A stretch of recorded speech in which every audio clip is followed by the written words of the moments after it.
Hola, ¿cómo están? Vamos a pasar a la segunda parte de nuestro taller. En la primera vimos el proyecto, todos los elementos del proyecto y algunas actividades como revisión de antecedentes, búsqueda de experto y búsqueda de conceptos, artículos y libros para integrar el proyecto. En esta segunda parte nosotros nos vamos a encargar de explicar y revisar algunos puntos para especificar procederes, perspectivas y tipos de investigación en nuestro proyecto, ¿de acuerdo? Estamos en una segunda parte del taller, el proyecto. Lo primero que vamos a ver son las perspectivas de investigación. Su proyecto puede ser cuantitativo, cualitativo, tecnológico. Este video se va a encargar de especificarles a ustedes cuáles son, cómo es una investigación cuantitativa, cualitativa y tecnológica. Es algo muy sencillo y lo vamos a explicar enseguida. Después de ello vamos a ver los tipos de investigación y los procederes empíricos. Procederes para obtener de la realidad, por llamarlo de esa manera, información acerca del objeto que nosotros estamos estudiando. Entre los procederes nosotros vamos a ver el más importante, que es observar. Después pasaremos a uno característico del proceder científico, el experimento. El cuestionario, ya del ámbito de la ciencia de lo social, la entrevista y finalmente revisaremos lo que procedería a la conclusión de un marco, de un proyecto. Cuando yo termino un proyecto, lo que tengo que elaborar es un marco teórico en la perspectiva cuantitativa. Especificaremos las variaciones cuando la perspectiva es cualitativa o cuando es tecnológica. Dentro del marco teórico, el punto muy importante es el concepto del objeto en estudio, en lo cuantitativo. En lo cualitativo es muy importante el concepto de la modalidad cualitativa. Si voy a hacer etnografía, tengo que tener muy claro qué es la etnografía. Si voy a hacer investigación-acción, tengo que tener muy claro qué es investigación-acción. Si quiero hacer un trabajo hermenéutico, tengo que tener muy claro qué es hermenéutico, y en cada uno de ellos no solo qué es, sino cómo se lleva a cabo. De ahí la importancia del concepto. En el caso de la investigación tecnológica también será muy importante el concepto respecto de lo que queremos hacer. Quiero estimular la lectura de comprensión. ¿Qué es lectura de comprensión? Quiero generar trabajo colaborativo entre los maestros. ¿Qué es trabajo colaborativo? El núcleo de un trabajo de investigación es el concepto de mi objeto y en lo cualitativo de mi proceder. Después pasamos a nuestro taller de proyectos en el que vamos revisando de manera conjunta cada uno de los proyectos. Muy bien, empecemos entonces con este video que tiene que ver con las perspectivas de investigación. Lo primero que tenemos que hacer es distinguir entre la palabra perspectiva y paradigma. Ahí tenemos un problema y se usan indistintamente por muchos teóricos. Grave error. Ya lo especifiqué en otro video, pero vamos a volver a hacer unas especificaciones sobre él. Cuando hablamos de perspectiva, recordemos que este concepto viene del ámbito del dibujo. Uno dibuja algo, un objeto, un edificio, un fruto, una persona, desde cierta perspectiva. Quiere decir que lo va a ver desde cierto punto de vista, y se ubica al frente, se ubica a un lado, se ubica al otro lado, se ubica en la parte posterior. Ahora lo puedo mirar desde arriba. Cuando hablemos de perspectiva, es porque estamos hablando de que reconocemos que tomamos un punto de vista. Voy a plantearme en un lugar para mirar desde ese punto de vista, tomando conciencia que si yo miro, por ejemplo, a mi grupo de alumnos desde el frente del salón, voy a acceder a cierta información. Y hay información a la que no voy a acceder, porque los estoy viendo solo desde el frente. Si me ubico en la parte de atrás del salón, voy a acceder a cierta información a la que no tenía acceso desde el frente. Voy a acceder a otra información, pero voy a dejar de acceder a otra. Si me integro al grupo, soy un alumno más y me integro a ellos y comparto con ellos y convivo, voy a acceder a una información, pero no a otra información. Cuando hablemos en metodología de la investigación de perspectivas, es porque yo tengo que tomar conciencia que voy a acceder desde la perspectiva cuantitativa, en la que voy a acceder a cierta información, pero no. o quiero acceder desde la perspectiva cualitativa, voy a tener acceso a una información menor, o quiero acceder desde la perspectiva tecnológica, es decir, conscientemente voy a saber que voy a acceder a una información y no a otra. Eso es perspectiva, completamente diferente de paradigma. Paradigma es un conjunto de información vasto, amplio, que un colectivo, una comunidad, un continente, toda una cultura comparte. Nosotros como cultura occidental tenemos un mundo de información que compartimos, generalmente es inconsciente. Este conjunto de información es inconsciente. Yo no tengo claridad ni conciencia de que lo sé, pero esta información me hace mirar, ser y estar en el mundo de cierta manera, comportarme con ese mundo de esa manera. Nosotros tuvimos un paradigma en el que creíamos que el planeta era invencible y quemábamos, tirábamos basura, tirábamos el agua, lo calentábamos, etc. Y teníamos el concepto, esa información compartida de que el solito iba a salir adelante. Hoy tenemos que cambiar nuestro paradigma porque sabemos que tenemos que cuidar el planeta, que cada uno de nuestros actos va a hacer que repercute en el planeta. Eso es un paradigma, ese conjunto de información que nos hace ver. Quiero subrayar que nosotros como cultura occidental estamos y miramos el mundo desde el paradigma cuantitativo. Desde casa, desde el kinder, desde la primaria, nos enseñan a mirar el mundo desde lo cuantitativo. Ahondaré en esto cuando veamos cada una de las perspectivas. ¿De acuerdo? Mucha diferencia entre perspectiva y paradigma. Vamos a ver cuáles son los paradigmas de investigación. Para que yo determine cuál es la perspectiva, vamos a ver las perspectivas de investigación. Para que yo determine cuál es la perspectiva de mi investigación, no es porque yo decida que voy a hacer una investigación cuantitativa o la quiero tecnológica o la quiero cualitativa. Mucho cuidado, no es así. La perspectiva de mi investigación está determinada por el problema de investigación, o está determinada por el objetivo de la investigación, o está determinada por la hipótesis de la investigación, o está determinado por el propósito de la investigación. Son estos elementos, uno, si hay dos o tres, tienen que estar en perfecta coherencia, como lo hemos visto en el primer video, el proyecto de investigación de elementos básicos, deben de estar en perfecta coherencia. Pero lo que va a determinar si estoy haciendo una investigación cuantitativa, cualitativa y tecnológica, no es mi interés, no es lo que esté de moda, es la pregunta o el objetivo o el propósito de la hipótesis de investigación que yo planteo. En este momento, para abordar este punto, lo que voy a usar es una tabla. En esta tabla nosotros vamos a tener en la parte superior una pregunta de investigación. ¿Qué es aprender? Es una pregunta de investigación. ¿Qué significado tiene enseñar para los maestros de matemáticas de la academia de la escuela Einstein? Es la pregunta de investigación. ¿Cómo enseñar lectura de comprensión a los jóvenes del quinto A de primaria? Vamos a ver que ir analizando estas preguntas con cada uno de los criterios nos va a permitir identificar que no son iguales, que cada una tiene diferente dirección y que exige una perspectiva de investigación diferente, ¿de acuerdo? Del lado izquierdo voy a ir señalando los criterios a partir de los cuales vamos a analizar cada una de las preguntas. ¿Listo? Muy bien, vamos a ver con la primera. Puse las preguntas, pero pude haber puesto objetivos. Recuerden que todas tienen objetivos. No puse hipótesis, no puedo poner hipótesis porque solo la cuantitativa y la tecnológica usan hipótesis. No existen las hipótesis en la cualitativa. De tal manera que la manera más cómoda para determinar qué tipo de investigación estoy haciendo es con la pregunta y en su caso con el objetivo.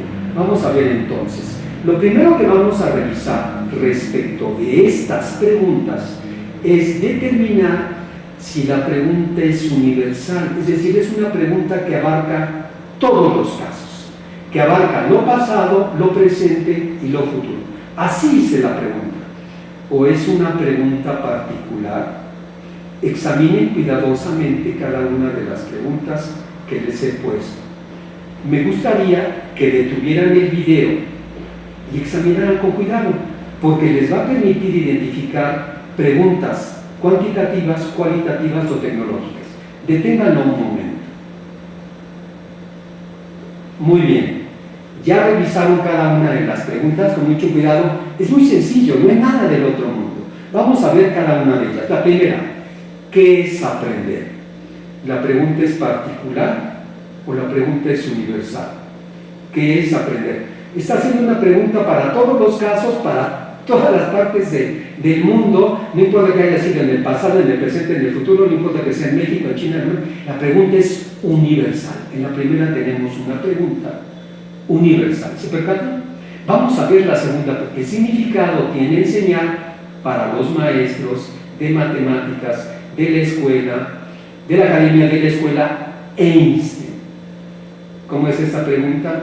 Claramente es una pregunta particular porque se refiere a una academia en específico y sería en un momento, si yo voy hoy, daría respuesta a la pregunta al cabo de 4, 5, 6 meses. Si alguien fue hace 3 años, no sería la misma respuesta. Entonces, cuando planteo esta pregunta, me estoy refiriendo a una pregunta particular. Vamos a ver la tercera. ¿Cómo es? ¿Cómo enseñar lectura de comprensión a los jóvenes de quinto A de la primaria 7? ¿Qué es? Así es una pregunta particular.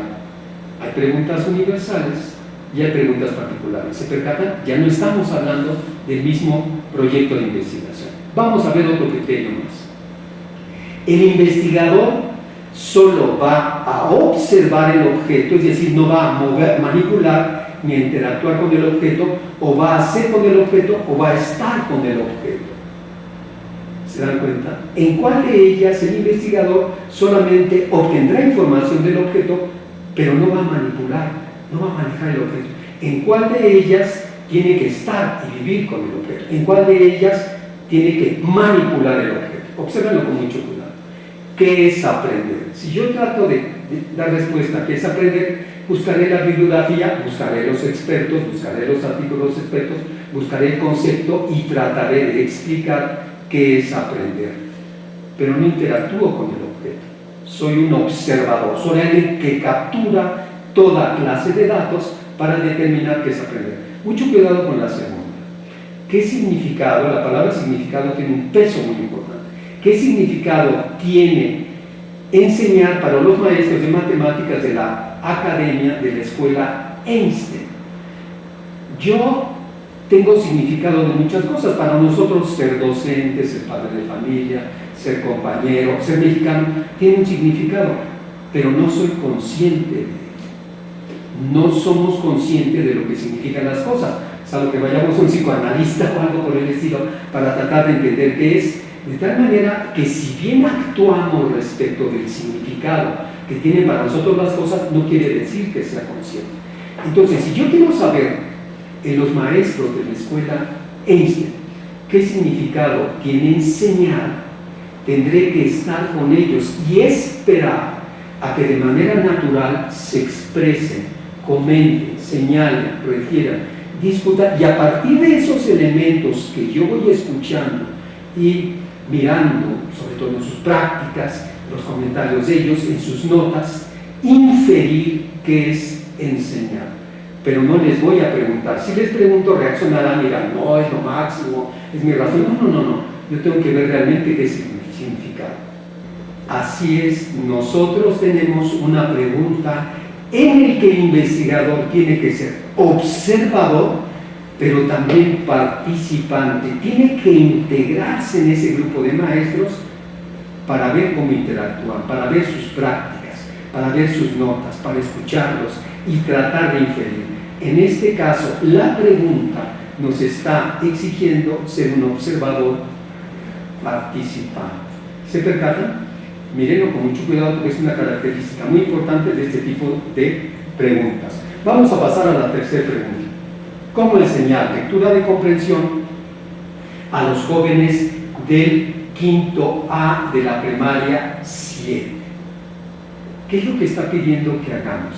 Nosotros tenemos un grupo de alumnos del quinto A de la primaria y tenemos que idear cómo enseñarles lectura de comprensión.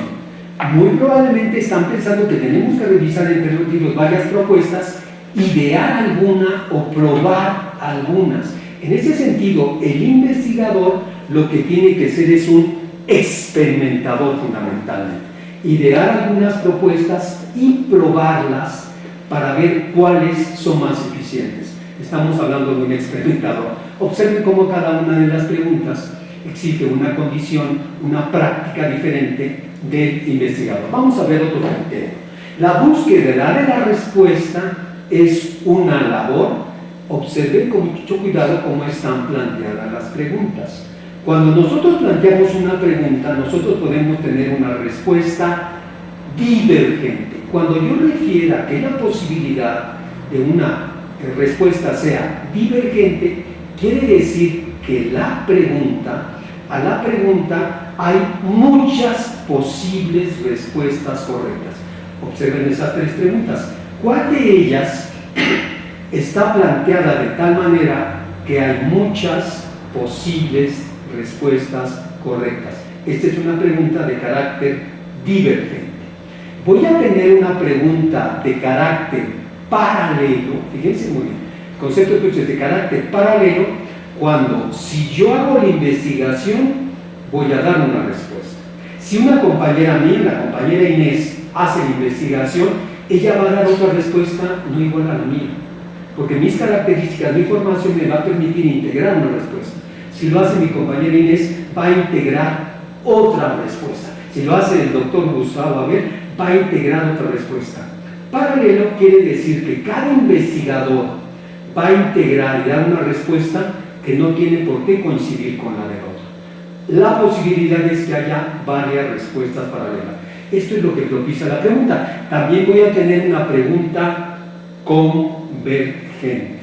Una pregunta es convergente cuando nosotros, al tomar la pregunta, tenemos claro, a veces no consciente o inconscientemente, de que solo hay una posible respuesta. Si somos 10 investigadores o 15 o hay investigadores por todo el planeta estudiando lo mismo, tenemos esa claridad de que solo hay una posible respuesta correcta. Hagamos lo que hagamos, investiguemos, leamos lo que hagamos, vamos a tener esa sensación de que tenemos que llegar a un acuerdo entre nosotros de cuál es la respuesta a esa pregunta. Entonces tenemos preguntas divergentes, paralelas o convergentes. ¿Cuál es cuál?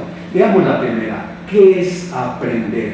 Si varios investigadores lo han hecho en el planeta durante muchos años, para dar respuesta ¿qué es aprender?, tienen esa sensación y nosotros mismos exigimos que esa respuesta sea convergente, que todos finalmente acuerden una única respuesta. Solo hay una respuesta correcta. ¿Listo? Si nosotros nos preguntamos qué significado tiene enseñar para los maestros de matemáticas de la academia de la escuela Einstein, piénsenlo tantito, pueden detener el video. ¿Cuál es la respuesta? ¿Es convergente? ¿Es paralela? ¿Es divergente? Es una respuesta paralela. La respuesta va a depender en gran medida del investigador. Si es un hombre que se integra a la academia, si es un maestro de matemáticas, si no es un maestro de matemáticas, si es un sociólogo, si es un antropólogo, él va a construir a partir de su experiencia con ellos y del acceso que le permitan o no la información, de su conocimiento de la modalidad hermenéutica que está usando para develar ese significado, va a ser una construcción. Pero María Inés va a ser otra, y el doctor Gustavo Abel va a ser otra. No es que unas sean ciertas, otras no. Todas son aceptables porque son paralelas. Depende mucho del investigador y de sus características. Observen la pregunta. Eso es lo que va a ocurrir. ¿Cómo enseñar lectura de comprensión a los jóvenes del quinto A, de la primaria 7? Es una pregunta convergente, divergente o paralela. Examinen un momento, deténganlo. ¿Listo? ¿Se dan cuenta?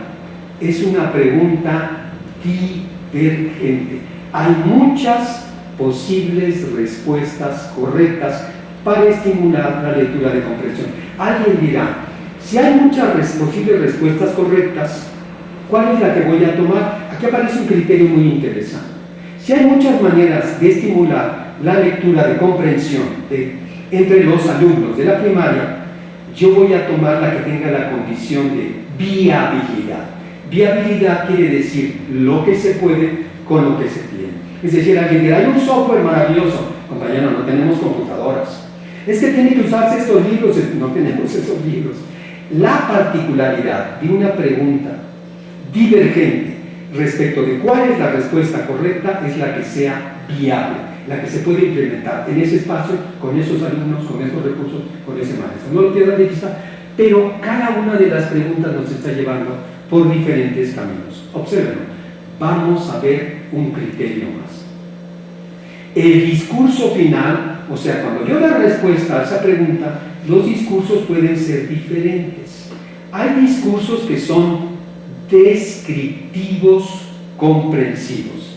Vean las preguntas. ¿Cuál buscará un discurso descriptivo comprensivo? Cuando estoy hablando de descriptivo es que tengo que decir quiénes son, cómo son, dónde están, qué han estudiado, cómo trabajan, cuál es el espacio, cuáles son los recursos.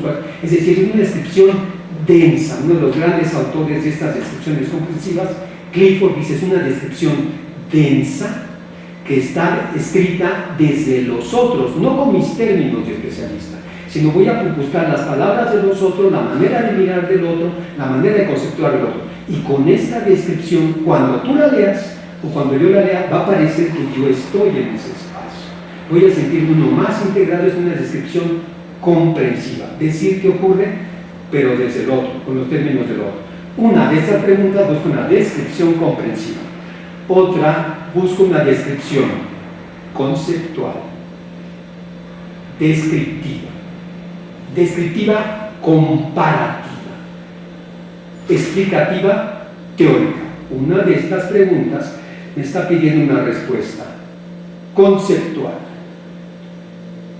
descriptiva, explicativa y teórica. ¿Cuál me está pidiendo este tipo de respuesta? Y hay otra que me está pidiendo una respuesta en términos operativos ejecutables. ¿Qué quiere decir términos operativos ejecutables? Que cuando yo haga un discurso de cómo hacer esas cosas, se lo doy a otro y sin que esté yo, el otro va a poder poner en práctica lo que yo propuse. Ese es un discurso descriptivo, un discurso operativo ejecutable, que otro puede poner en práctica sin que yo esté. Observan, ¿cuál de estas preguntas me está pidiendo un discurso operativo ejecutable? Entonces tenemos un discurso descriptivo comprensivo. ¿Cuál es?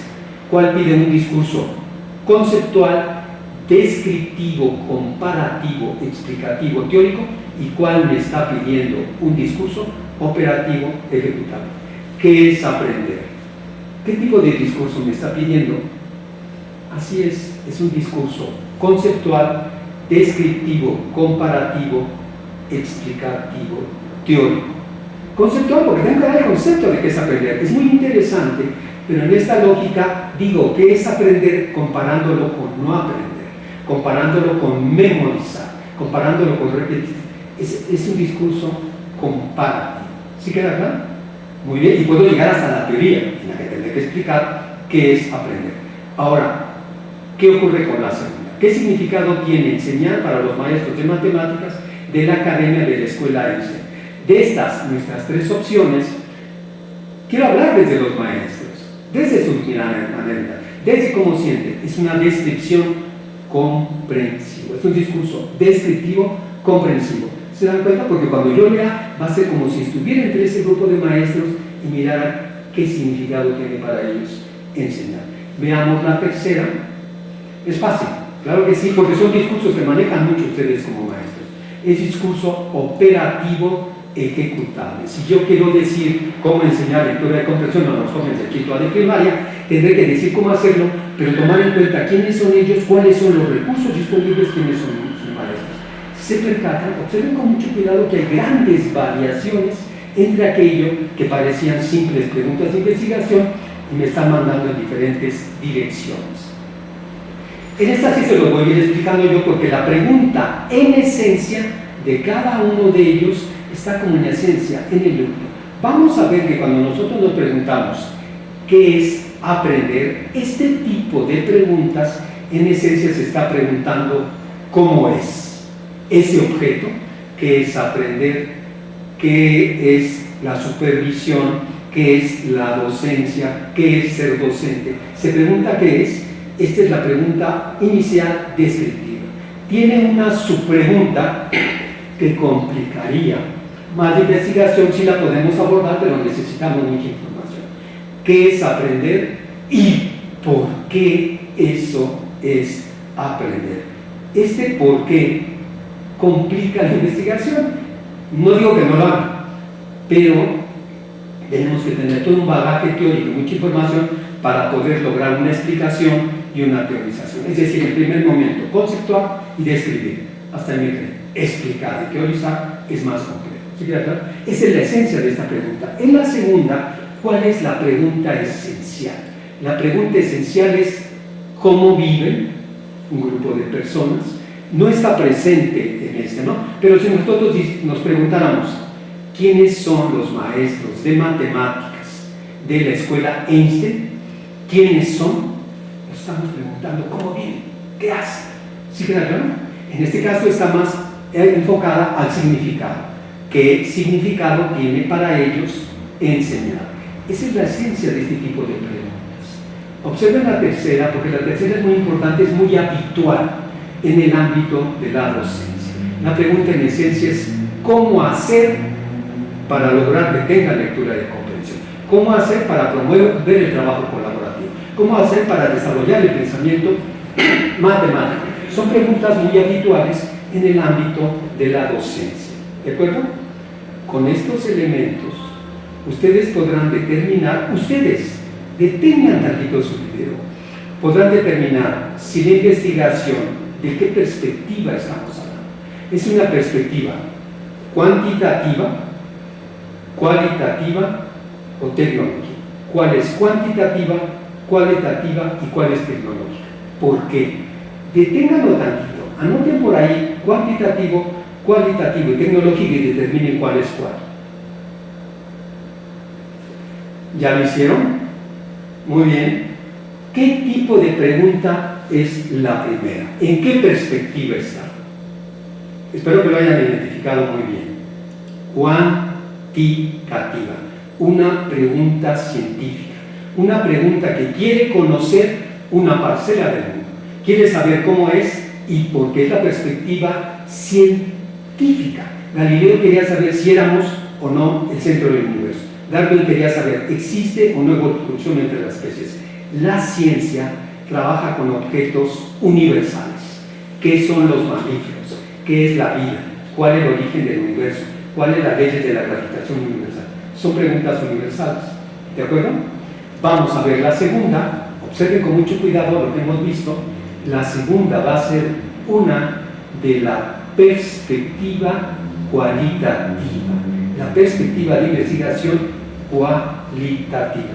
Yo les he recomendado algunos videos que están previamente en uno de nuestros videos, en el que van a ver videos de la perspectiva cualitativa. Eso es a lo que nos estamos refiriendo. Y finalmente, no es muy conocida, pero tenemos la perspectiva tecnológica, que busca hacerse de conocimiento para determinar un cómo hacer. ¿Se percatan? Y es a partir de las características de la pregunta. Obsérvenlo con mucho cuidado porque lo tendrán que hacer ustedes. Vamos a continuar. Observen con cuidado, detengan, me gustaría que la posibilidad es que detengan el video, les vamos a poner en pantalla esta imagen, imprímanla, guárdenla, porque después ustedes tendrán su pregunta y tendrán que determinar a partir de estas características si es cuantitativa, cualitativa o tecnológica.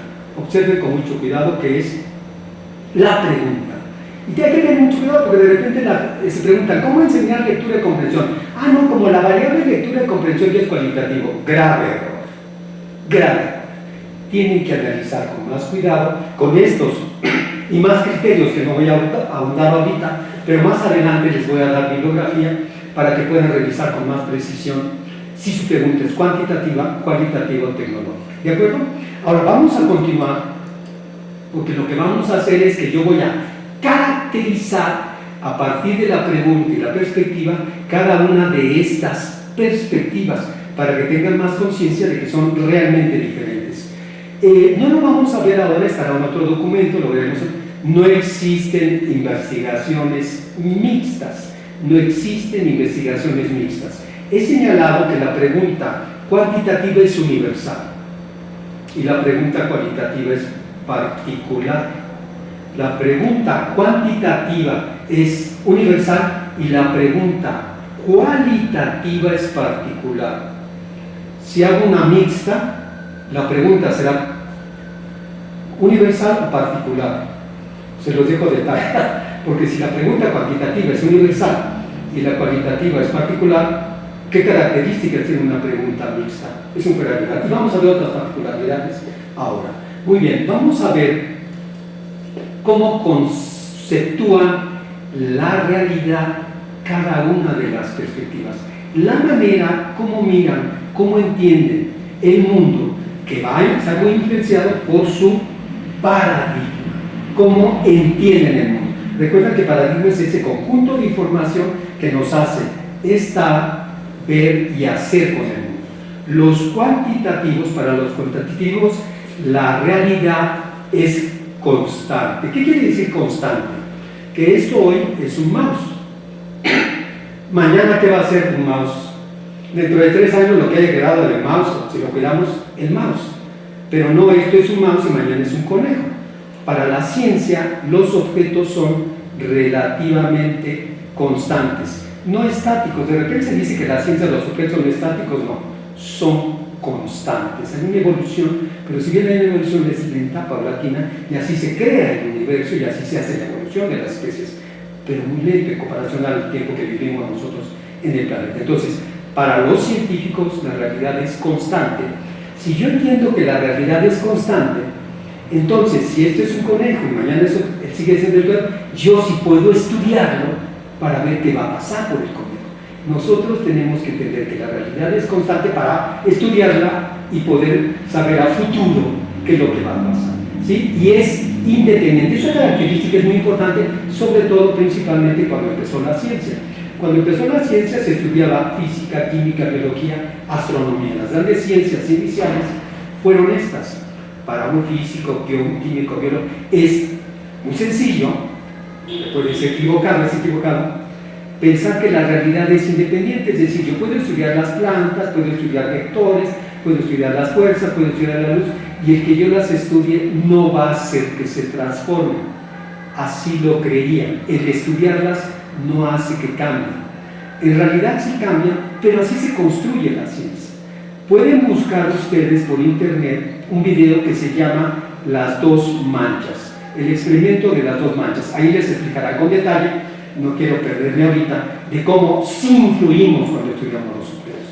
Pero en un principio se consideraba que la realidad es independiente, que haga lo que yo haga. Como investigador no voy a alterar ni a una mariposa, ni a una planta, ni a una luz, ni a los planetas si los estudio. Ahora sabemos que sí ocurre en mayor o menor medida, los alteramos con ese video que yo les he dicho. Entonces, para los cuantitativos, así es la realidad. ¿Cómo es para los cualitativos que se preguntan qué significado tiene hoy para este grupo de maestros de esa escuela? No otros. Mucho cuidado, porque para ellos la realidad se crea y es única. Si voy yo con los maestros de la escuela Einstein de matemáticas hoy y estoy 5 o 6 meses, lo que yo comprenda, lo que yo identifique hoy, no va a ser lo mismo dentro de 3 años, o no era lo mismo hace 10 años. En el ámbito de lo social, ojo, mucho ojo, en el ámbito de lo social, nuestra interacción, nuestra cultura, nuestras creencias, crea una realidad. Creamos realidades y nos cuesta trabajo. ¿Cómo sacar la realidad? Compañeros, nosotros vivimos en una realidad en la que acordamos consciente y inconscientemente que solo te puedes casar una vez con una persona. Si fallece o se divorcia, te puedes volver a casar.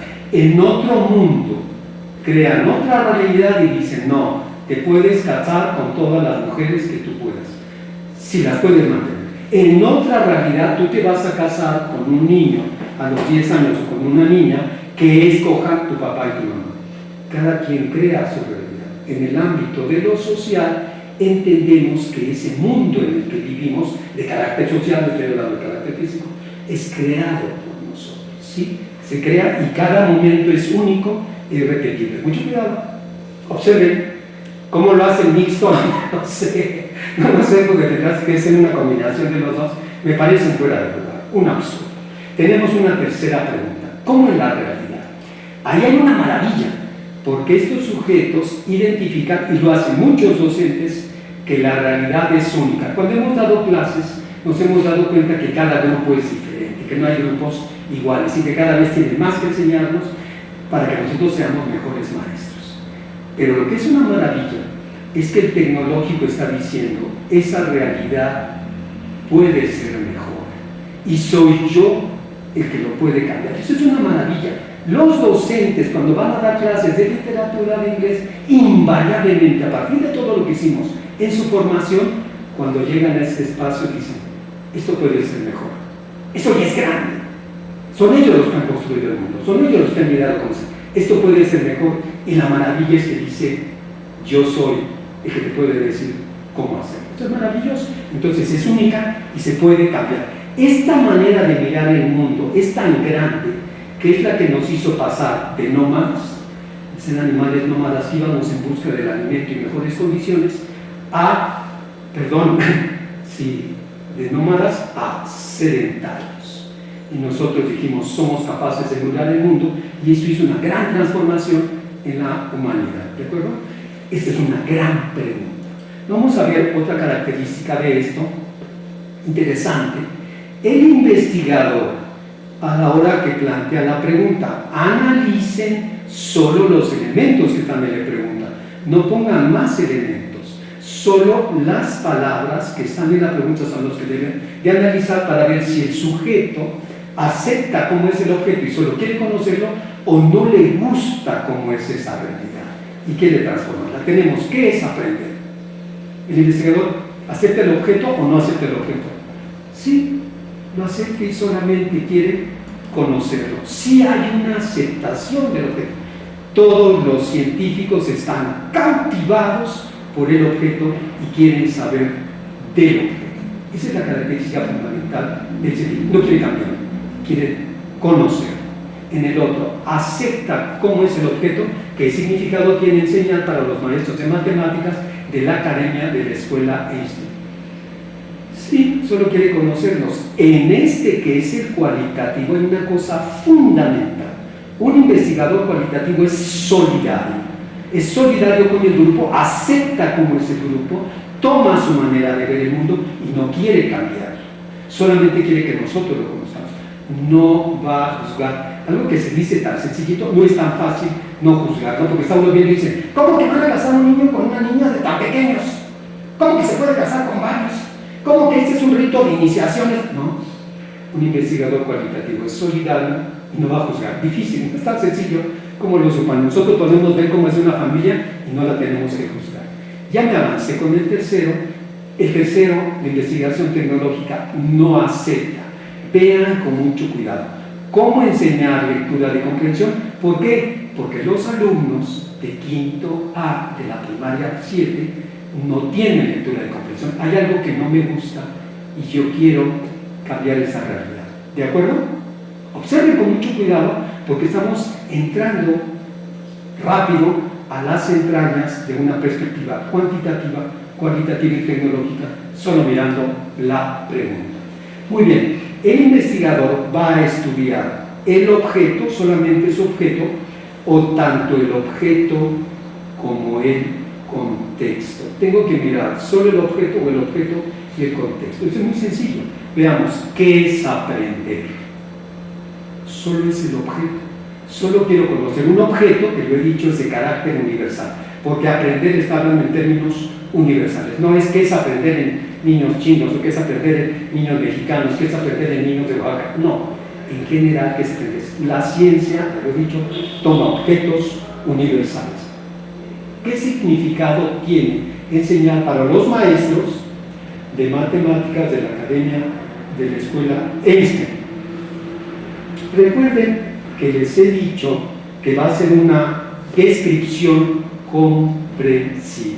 Una descripción que nos permite mirar todo, su espacio, sus prácticas, su cultura, sus conocimientos, los alumnos, su perfil de ellos, nos permite mirar todo. En este caso, no está estudiando o el objeto o el contexto, integra. Los investigadores cualitativos no seccionan la realidad. Para los investigadores cualitativos, la realidad es un todo. La investigación cualitativa quiere decir que es holística. No existen las partes, compañeros, en el mundo no hay partes, somos un todo. La lógica cuantitativa seccionó el mundo. Observen con mucho cuidado. Cuando alguien dice, él es físico, está estudiando algo que él seccionó de la realidad. Es biólogo, es químico. La ciencia seccionó las parcelas de la realidad para estudiar cada una de las parcelas. Los investigadores cualitativos no seccionan la realidad.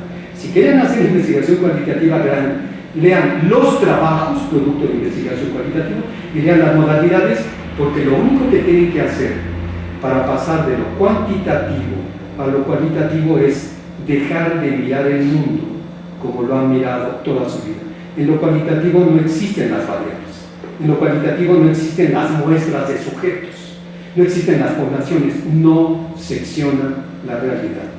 Todo es un todo. Y en el cambio, en el tecnológico que nos interesa, porque es una labor muy importante para los docentes, van a estudiar tanto el objeto como el contexto. Si yo quiero estimular la lectura y comprensión en estos alumnos de quinto A, de la primaria 7, tan importante es que sepa de lectura, de comprensión, como que yo sepa quiénes son estos alumnos, quiénes son sus padres, cuál es el material con el que yo cuento, cuáles son sus prácticas habituales. Tengo que conocer tanto el objeto teórico como el contexto para hacerlo mejor. Voy a aprovechar para darles una gran frase que obedece a lo tecnológico. Un gran filósofo griego, Empédocles. Empédocles nos va a decir: a mayor conocimiento del objeto, mayor control sobre el objeto. Entre más sepa yo de lectura, de comprensión, y estos alumnos de quinto de primaria, de quinto año, de la primaria 7, más voy a poder hacer. Se los digo porque todos somos decentes y tenemos que hacerlo mejor en nuestra práctica. ¿De acuerdo? Vamos a ver otro criterio más, el proceder. Voy a ir explicando cada uno de los procederes porque son realmente diferentes. Después de esto tendremos un segundo video que se llama procederes empíricos. Ahí también veremos qué diferencia si voy a hacer una investigación cuantitativa, cualitativa o tecnológica. Son completamente diferentes. Entonces vamos a ver cuál es el proceder cuantitativo. Es el proceder más famoso dentro de todas las investigaciones, el famoso método científico. Este es el proceder para generar conocimiento científico. No existe unas etapas de método científico. Cada teórico hace su lectura y hace su interpretación, pero en esencia es plantear la pregunta, idear cómo resolverla, darse la tarea y resolver la pregunta, en el que hay un gran manejo de la información teórica disponible. Si no se tiene un gran manejo de la información teórica disponible, no se va a poder hacer una investigación de carácter cuantitativo. Si yo quiero saber qué es aprender, tengo que saber quiénes son los expertos, cuáles sus planteamientos, cuáles sus conceptos, y eso me permitirá hacer un ejercicio de análisis para tratar de identificar una pregunta, una respuesta universal que avance sobre el conocimiento que damos. Siempre la ciencia se construye a partir del conocimiento disponible, no hay otro. Muy bien. ¿Cuál es el proceder en el caso de una investigación de carácter cualitativo? Lo primero, que ya lo he señalado en otros videos, pero quiero subrayarlo, es que nadie hace una investigación cualitativa. El concepto de cualitativo es un concepto para abarcar, para agrupar esas modalidades de investigación que no son cuantitativas. Entonces, cuando hablemos de una investigación cualitativa, vamos a referir que es multimetódico. Hay muchas maneras de hacer una investigación cualitativa. Entonces alguien dice: yo voy a hacer etnografía. Ese trabajo etnográfico obedece a lo que se agrupa como cualitativo. Yo voy a hacer investigación-acción. Investigación-acción obedece a lo que agrupamos como cualitativo. No, yo voy a hacer hermenéutica. Eso obedece a lo que llamamos cualitativo. Hay muchísimas modalidades, no las voy a señalar ahora. Las principales: etnografía, hermenéutica, fenomenología e interaccionismo simbólico. Hay que saber ellas. Ya en un video pasado les dije que vieran 4 videos que les van a permitir conocer eso. Una también muy importante, más accesible: análisis de contenido. Análisis de contenido es algo que podrían explorar para iniciarse si quieren empezar a trabajar sobre lo cualitativo. Hay que saber quiénes son los expertos, cuáles son sus propuestas, y a partir de eso inicien un proceso de, en este caso yo recomiendo, análisis de contenido. ¿Cuáles son las modalidades de proceder en la investigación tecnológica? Esto es nuevo, no está buscado entre nosotros. Lo primero se llama documentar. Cuando estoy hablando de documentar, quiere decir que voy a ir a la información. Voy a ir a la información no para hacer un escrito, voy a ir a la información no para llenar 100 páginas, sino para ir a un conocimiento teórico y del teórico inferir un conocimiento operativo ejecutable. Voy a leer sobre lectura y comprensión no para llenar 20 páginas. Voy a leer sobre lectura y comprensión no para poner citas y cuidar, no. Voy a leer lectura y comprensión para, leyendo eso, idear cómo hacerlo con mis alumnos del quinto A de la primaria 7. ¿Observen? Eso se llama documentar. Cuando hago este ejercicio de documentar, lo que puede ocurrir es que puedo inventar un proceder nuevo, o unas prácticas, o unas lecturas, o unos ejercicios. Yo invento, creo algo nuevo que va a responder a mi realidad. Ese es un probable producto. Si yo invento, solo es conceptual, solo es idear lo que quiero, tengo que pasar a una segunda etapa, que no necesariamente la hago yo, la puede hacer otro. Diseñar. Diseñar es con precisión decir qué voy a hacer yo, qué van a hacer los alumnos, qué características tienen que tener los libros, cómo voy a evaluar, cómo van a trabajar entre ellos, qué tienen que hacer los padres. Diseñar es pasar de una idea vaga, que fue la invención, a un proceso operativo ejecutable. ¿Cómo se va a hacer? ¿Quiénes lo van a hacer? ¿Qué le toca a cada quien? ¿Qué voy a requerir? ¿Qué tiempos? ¿Qué va primero? ¿Qué va después? Es el momento de diseño, que da el discurso operativo ejecutable. Cuando yo tengo el discurso operativo ejecutable, generalmente todos lo hacemos, tenemos un gran reto: ponerlo en práctica y que lo pongan en práctica todos.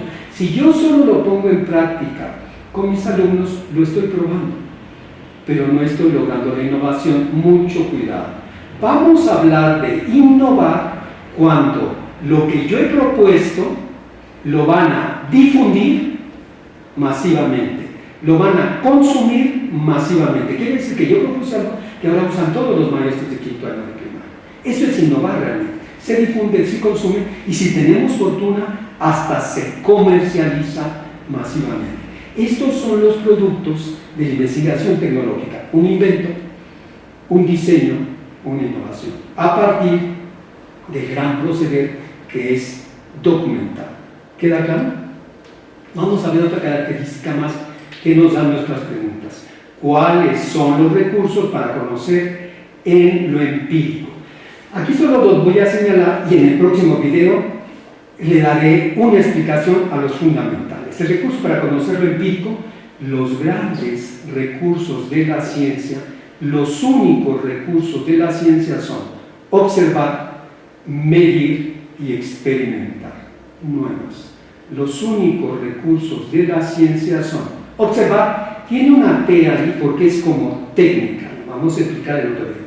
Observar como técnica. Observar como técnica quiere decir que cuando yo miro la realidad, sé con precisión cuáles son los datos que requiero. Cuántos alumnos, cuántos hombres, cuántas mujeres, cuántas edades, cuánto tiene papá y mamá, cuánto no tiene papá y mamá, cuál es el nivel. Antes de llegar a la realidad, yo he especificado qué es lo que tengo que registrar. Eso es observar como técnica. Medir. Medir es comparar con un parámetro fijo. El sistema decimal con un parámetro fijo quiere decir que yo te doy una hoja, a todo el salón y una regla. Y todo el mundo tiene que tomar las medidas. No van a ser exactamente las mismas. Habrá que inventará 21.9 puntos, se inventará. Pero procurará ver con más precisión. Yo creo que estará 21 puntos, ya no le viene 9, el punto 5 o 22. Entonces, medir es porque tengo un parámetro fijo y lo voy a usar muchas veces, una de las grandes aportaciones de la ciencia y de la geometría fueron recursos para la medición. Si yo observo como técnica, miro o experimento, el recurso más importante para determinar una causa que propicia un efecto, estoy en una perspectiva cuantitativa. Esto es eminentemente científico.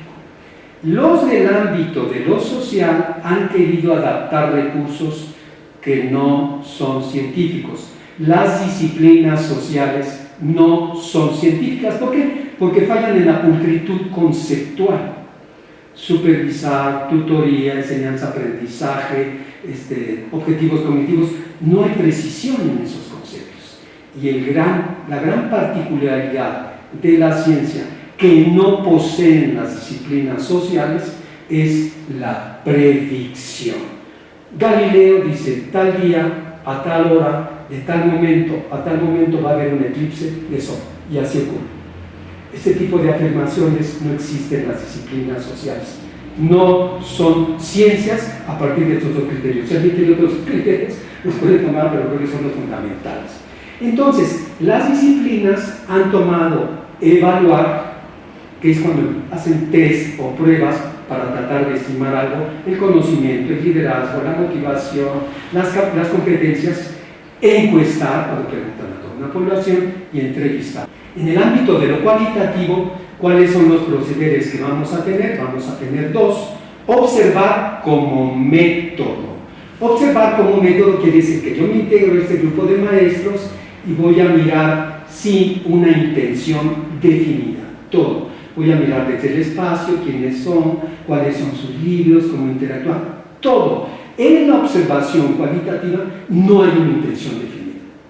Uno tiene que mirar todo porque tiene que lograr comprender un todo que no tiene partes. Ojo, lo más recomendable es que el cualitativo se dedica a observar, observar, observar, observar, observar, observar, y después de 5, 6, 7, 8 meses de observar, si no ha accedido a información, si no ha accedido a cierta información, sabrá a quién preguntarle, cómo preguntarle y en qué momento preguntarle, porque fue un gran observador.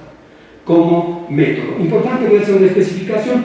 En investigación cuantitativa, el observador como técnica va por datos precisos. ¿Cuántos hombres, cuántas mujeres, qué edades, cuál es su rendimiento? Va por datos precisos. En cambio, en investigación cualitativa, el observador va por información. Todo lo que pueda capturar por información. No hay una intención definida, cuando menos en el primer momento. Cuando empieza a construir un objeto de interés, bueno, se centra en ese objeto, pero en principio la observación es sin intención definida. ¿Qué es lo que vamos a tener en investigación tecnológica?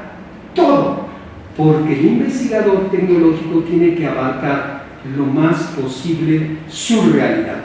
Yo tengo que saber lo más posible que pueda de esos alumnos del quinto A de la primaria, todo lo más posible. Empédocles, a mayor conocimiento del objeto, mayor control del objeto. Entonces, observar como técnica, como método, medir el recurso fundamental es experimentar, porque tiene que ir probando las cosas para identificar qué es lo que sirve. Evaluar, encuestar, entrevistar, de construcción tecnológica. Este es un elemento muy importante, por eso amerita estar ahí. De construcción tecnológica es cuando yo sé que alguien ha logrado lo que yo quiero hacer. En cierta escuela lograron estimular la lectura de comprensión. Les he dicho que cuando se logra algo, lo he dicho, en investigación tecnológica, esto es altamente rentable. Si usted, maestro, logra estimular la lectura de comprensión y a los 3, 4 meses los alumnos tienen una gran lectura de comprensión, todo el mundo le va a decir, vete para acá, vete a mi escuela, no te voy a parar. No, usted logró estimular el pensamiento crítico de sus alumnos. Usted logró estimular y desarrollar, hay un maestro que lo hace muy brillante, el doctor Mitchell, Marco Mitchell, desarrolla trabajo colegiado. Ha logrado estimular y que se dé el trabajo colegiado. Si usted lo puede hacer, lo van a buscar por todos lados para contratar. Entonces, cuando alguien logra un avance tecnológico, esto se llama propiedad intelectual y lo puede patentar porque es rentable. Entonces, no me va a dar mucha información. En ese sentido, de construcción tecnológica quiere decir que yo voy a su curso, miro las notas y trato de descifrar cómo le hace, qué es lo que está haciendo para lograr esto. ¿Sí queda claro? Eso es de construcción tecnológica. Yo sé que algún maestro está ayudando a terminar con el bullying. ¿A qué puedo acceder para tratar de descifrar, como les llama, de construcción tecnológica? Y también está, y se hace mucho en la industria, espiar. Vean cómo se crearon estas dos grandes empresas de computación, no voy a dar los nombres, y en realidad están espiando uno a otro cuando hay avance en software o en hardware. Los otros quieren ver cómo lo hizo para hacerlo. Entrar este recurso, porque no fácilmente nos dan información, como en lo científico o en lo cualitativo, en general tenemos acceso a todo tipo de información. Vamos a ver el último criterio. ¿Cuál es el criterio de veracidad en lo cuantitativo, lo cualitativo y lo tecnológico? Otro, ¿cómo sabemos que algo es cierto en lo cuantitativo? ¿Cómo sabemos que algo es cierto en lo cualitativo y lo tecnológico? Observemos la pregunta. ¿Qué es aprender? ¿Cómo sabemos que algo es cierto? Por verificación. Verificación es cuando se diseña todo un procedimiento, fundamentalmente en laboratorios, en lugares controlados, para ver si lo que se dice del objeto es cierto. Este es el mejor abono. Se diseña todo un procedimiento, comprobar con la misma planta del diferente género, la misma luz, para ver si eso es cierto. Todos los metales conducen, a ver, hacemos todo un procedimiento para ver si eso es cierto. Entonces la verificación es constatar empíricamente, en condiciones controladas, si eso tiene la particularidad o produce el efecto que se ha dicho. Recuerden que la pregunta ¿qué es aprender? Es una pregunta que van a tratar de contestar todos. Y aquello que va a ser cierto va a ser en gran medida cuando sea producto de la intersubjetividad, el principio, porque hay quien ha roto estos paradigmas ya planteados. Cuando hablo de intersubjetividad es porque 2, 3, 4, 5 teóricos coinciden en ciertos elementos. Si me dicen que es aprender y leo a varios teóricos, a partir de los elementos comunes parece ser que eso es cierto, pero es el criterio de intersubjetividad. El criterio de coherencia lógica está en la matemática y también se usa mucho en discursos filosóficos y discursos de carácter social. En matemáticas nosotros sabemos que 2 más 12 son 14. 2 más 12 son 14. ¿Por qué? Porque nos han dicho que es el 1, que es el 2, que es sumar, que es restar, que es dividir. Se plantean principios y todo lo que se construya respeta esos principios de partida. Eso es coherencia lógica. La metodología, en el campo que estamos trabajando, plantea principios y a partir de esos principios se construye todo el discurso. Es por eso que nosotros sabemos que 2 más 12 son 14 en aritmética. Pero hay otros principios en el sistema horario y sabemos que 2 más 12 son las 2 de la tarde. ¿Sí queda claro? Ese es el criterio de coherencia lógica. Esto se usa en lo cuantitativo. Vamos a ver ahora con mucho cuidado cuál es el criterio de veracidad de la segunda pregunta. ¿Qué significado tiene enseñar para los maestros de matemáticas de la Academia de la Escuela Einstein? Podríamos pensar que a esa escuela va un investigador y está cierto tiempo, 4, 5, 6 meses. Después va el investigador Adrián y está 3, 4, 5, 6 meses. Después va el investigador Juan José y está cada quien X número de meses. Yo dije que las respuestas en este caso es una pregunta paralela. Adrián va a dar su respuesta, Juan José va a dar su respuesta y yo voy a dar mi respuesta. La pregunta es de carácter paralelo. Cada uno de ellos va a dar su respuesta. Entonces, ¿cuál es el criterio de veracidad? ¿Cómo sé que algo es cierto? Ojo, mucho cuidado, les he dicho que es otra manera de mirar el mundo.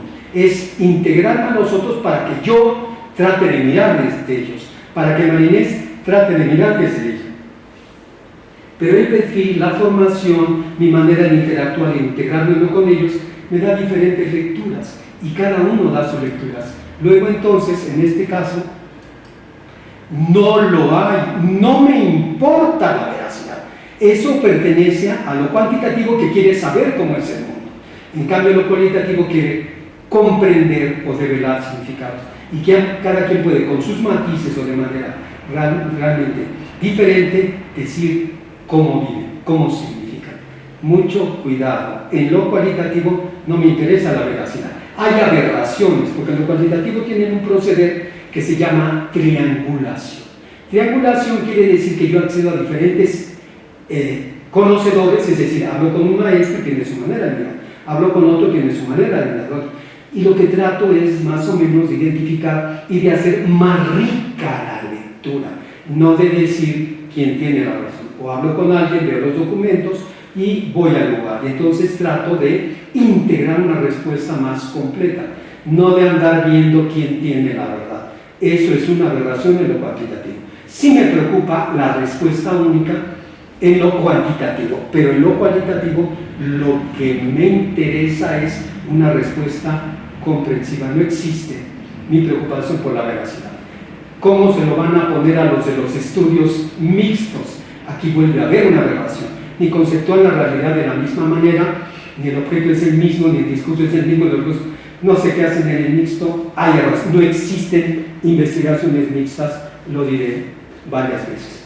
¿Cómo sé, vamos a pasar a lo tecnológico, que lo que yo propuse para que se pusiera en práctica y estimulara la lectura de comprensión da resultado? ¿Cómo sé? Muy bien, el criterio de veracidad, y lo hacen frecuentemente los maestros, es la práctica. Si lo pongo en práctica, ese discurso operativo ejecutado y da resultado, es cierto. Si lo pongo en práctica y no da ese resultado esperado, que se debe diferenciar en gran medida de lo que ocurre, porque si los alumnos tienen una lectura de 5.5 y pasan a 5.7, eso no es un resultado significativo. Cuando yo intervengo en la lógica tecnológica es porque lo que yo hago tiene un resultado que es significativamente diferente al resultado existente. ¿Se dan cuenta? Aquí el criterio es diferente, cada uno de ellos tiene criterios diferentes. Espero haber explicado más o menos con claridad lo que es la perspectiva cuantitativa, cualitativa y tecnológica. Es muy poco tiempo para explicarlo.